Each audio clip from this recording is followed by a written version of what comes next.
मित्रों, नवरात्रि का नाम सुनते ही भक्तों का मन प्रसन्नता से भर जाता है। माँ दुर्गा के दर्शन के लिए सभी आतुर हो जाते हैं। नवरात्रि का पर्व इतना अद्भुत होता है कि 9 दिनों में सभी मनुष्य माता रानी की भक्ति में डूब जाते हैं। नवरात्रि में माता रानी को प्रसन्न करने के लिए तरह तरह के उपाय किए जाते हैं। कुछ लोग माता रानी के लिए व्रत एवं उपवास रखते हैं, दान धर्म करते हैं। वहीं कुछ लोग माता रानी के लिए यज्ञ तथा हवन करते हैं। कुछ लोग अपने पैर के वाहनों का त्याग करते हैं, अर्थात अपनी मनोकामना की पूर्ति के लिए जूते, चप्पल आदि का 9 दिनों तक त्याग करते हैं। ऐसे कई प्रकार के कार्य होते हैं जिन्हें करके हम माता रानी के प्रति अपनी श्रद्धा प्रकट कर सकते हैं। माता रानी अपने भक्तों से अत्यधिक प्रेम करती है। वह उन्हें कभी दुख में नहीं देख सकती। जो भी सच्चे मन से माँ को पुकारता है, माँ उसे कभी अनसुना नहीं करती है। नवरात्रि का पर्व शक्ति का पर्व होता है। इन 9 दिनों के दौरान आप व्रत का पालन करके माँ दुर्गा से जो कुछ भी मांगते हैं, माता रानी वह सब कुछ आपको प्रदान करती है।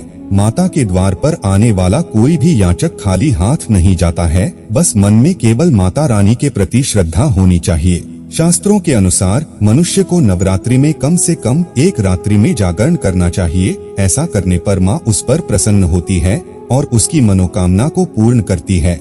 आपको बता दें कि इस वर्ष की नवरात्रि में माँ दुर्गा हाथी पर सवार होकर आ रही है। इसीलिए इस नवरात्रि का विशेष महत्व है, क्योंकि जब भी माँ हाथी पर सवार होकर आती है तो माता के भक्तों के जीवन में सुख समृद्धि आती है। साथ ही उन्हें बुद्धि तथा बल की प्राप्ति होती है। साथ ही माता का हाथी पर सवार होकर आना बारिश होने का भी संकेत देता है और चारों ओर हरियाली छाने लगती है। इस वर्ष प्रकृति का सुंदर नजारा हमें देखने का सौभाग्य प्राप्त होगा। जो भी भक्त माता के लिए व्रत का पालन करता है, माता उसके अन्य धान्य के भंडार भरती हैं। उनके धन धान्य में वृद्धि होती है। माता का हाथी पर सवार होकर आना भक्तों के लिए बहुत ही मंगलकारी होता है। इसीलिए आप इस वर्ष की नवरात्रि में व्रत का पालन अवश्य करें। लेकिन व्रत का पालन करते समय शास्त्रों में बताए गए महत्वपूर्ण नियमों को ध्यान में अवश्य रखें, जिनके बारे में आज हम आपको बताने जा रहे हैं। सबसे महत्वपूर्ण बात यह है कि व्रत के दौरान कौन सी चीजों का सेवन करना चाहिए और कौन सी चीजों का नहीं। कई बार लोग नवरात्रि का व्रत धारण करते हैं, लेकिन कुछ चीजों को खाने से उनका व्रत खंडित हो जाता है, जिसका उन्हें कोई फल नहीं मिलता है। इसीलिए पूरी सावधानी से आपको व्रत का पालन करना चाहिए। तो चलिए जान लेते हैं नवरात्रि के व्रत के दौरान हमें कौन सी चीजों का सेवन भूल से भी नहीं करना चाहिए। मित्रों, व्रत रखना धार्मिक ही नहीं बल्कि वैज्ञानिक दृष्टिकोण से भी महत्वपूर्ण होता है, क्योंकि नवरात्रि में मौसम में बदलाव होना शुरू हो जाता है, जिसका असर मनुष्य की रोग प्रतिकारक प्रणाली पर भी पड़ता है। इसीलिए नवरात्रि के व्रत के दौरान कौन सी चीजें खानी चाहिए और कौन सी नहीं, इसके पीछे वैज्ञानिक आधार भी जुड़ा हुआ है।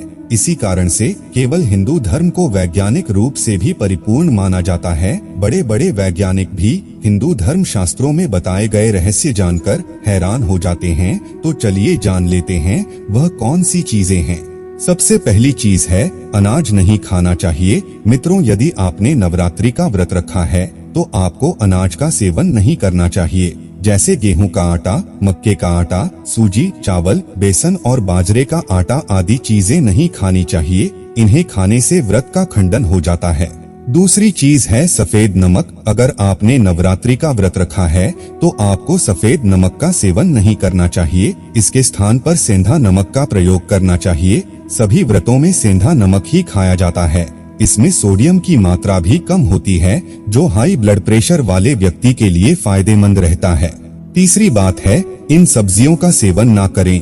मित्रों, नवरात्रि में लहसुन, प्याज आदि का 9 दिनों तक सेवन नहीं करना चाहिए। ये पदार्थ तामसिक श्रेणी में आते हैं। इनका सेवन करने से मन में काम तथा क्रोध उत्पन्न होता है।